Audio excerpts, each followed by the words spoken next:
Hi, welcome to Pay It Forward. Today I'm joined by my beautiful little Border Terrier, Cheer.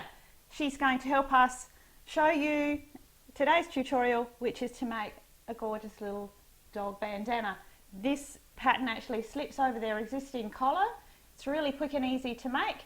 It can be thrown in the wash, which is good when you have naughty little Border Terriers who like to dig in the garden.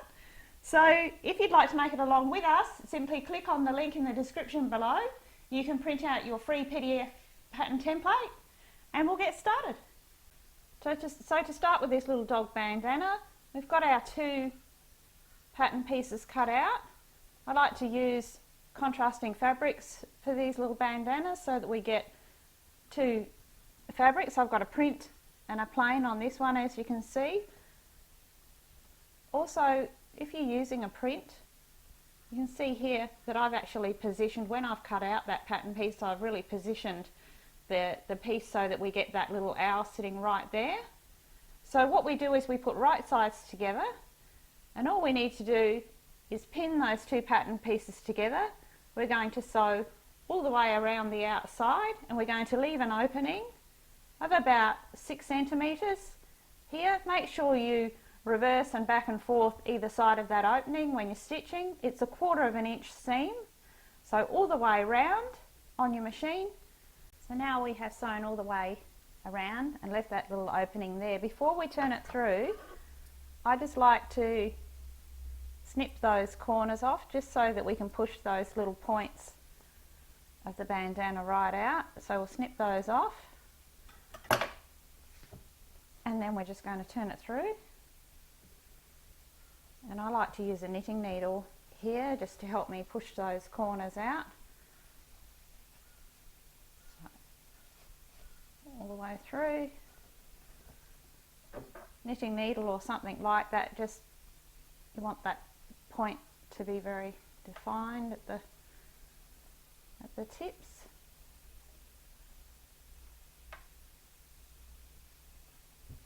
Press that all out and then roll the seams.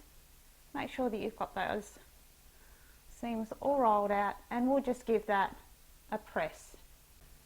So now that that one's nicely pressed, I've also pressed just the little edges under of that opening, and now we're going to do a machine top stitch around about 1/8 of an inch all the way around the entire shape, so we get a nice little finish like that. It'll keep it neat and stop it rolling up.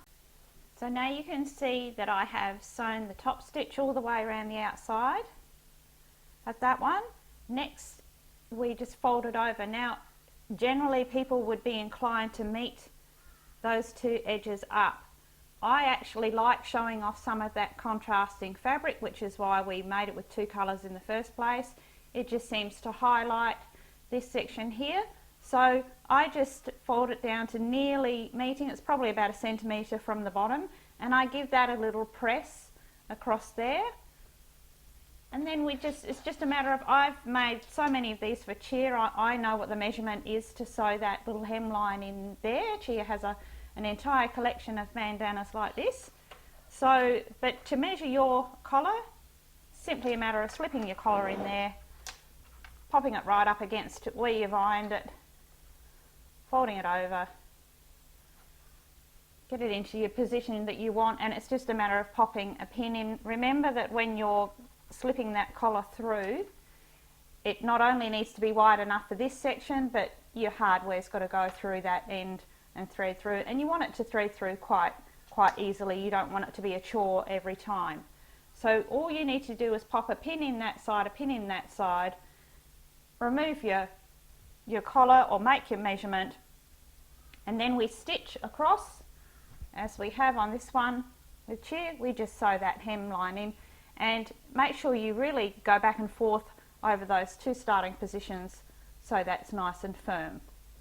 So here we have our bandana all finished, threaded up on our collar, and we will try that one on Cheer in a moment. Just to show you, it's just about choosing fabrics that suit your dog's personality. I've made a whole collection for Cheer here. Make it up in her favourite things. She loves chickens. This is a little farm one. She loves chickens, not in a good way, in a chasing, naughty way. and she also loves cats and birds for the same reason. So it's really fun to be able to, you know, show your pet's character just by the prints that you choose. In fact, I had a grooming salon a few years ago and I used to make these up for some very special clients, and that was really fun, being able to choose a print that was perfect for them. You can reduce the pattern template if you like, or increase it for a larger or a smaller dog, and you can see that there's really no limit to the sorts of designs that you can do. Something like this you could even embellish, you could add diamantes, you could use applique techniques, you could put little applique shapes and things on there as well. So it's great fun and so quick and easy to do. Well, here she is in her new little owl bandana. Cheer, you look great. You've got the same brown eyes as the owl. Well, I hope you've enjoyed making this with us and meeting my little dog Cheer, of course. If you've enjoyed this video, perhaps you could give it a thumbs up. Cheer's a little bored, but you could give it a thumbs up. That'd be beaut. Remember to subscribe so you don't miss any of the upcoming little dog projects that we're going to be doing. In the meantime, remember most of all to pay it forward, because everybody can. And until we see you next time, it's hooroo from us.